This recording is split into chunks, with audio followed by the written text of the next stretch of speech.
যদি n সংখ্যক রাশির যৌগিক গড় x বার হয় এবং প্রথম n-1 সংখ্যক রাশির যোগফল k হয়, তবে n এর মান 4টা অপশন আছে, কোন অপশনটা সঠিক হবে।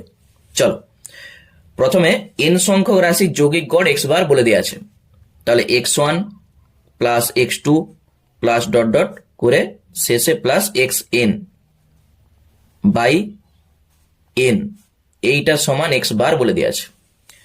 বলেছে প্রথম n-1 সংখ্যক রাশির যোগফলকে এই n তম পদের ঠিক আগের পদটা n-1 তম পদ, ঠিক আছে, শেষের পদের ঠিক আগের পদ কত হবে, এখানে আছে নিশ্চয়ই x n-1, এইটা n-1 তম পদ, তারপরেরটাই n তম পদ।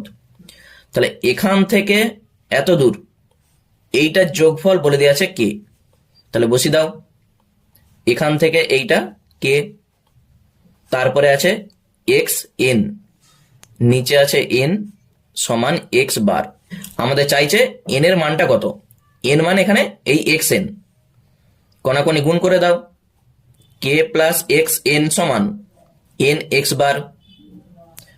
তাহলে এখান থেকে আমরা এক্স এন সমান পাচ্ছি কত, এন এক্স বার মাইনাস কে, যেটা তোমাদের অপশন ডি তে আছে, এইটি হয়ে যাবে আমাদের অ্যান্সার।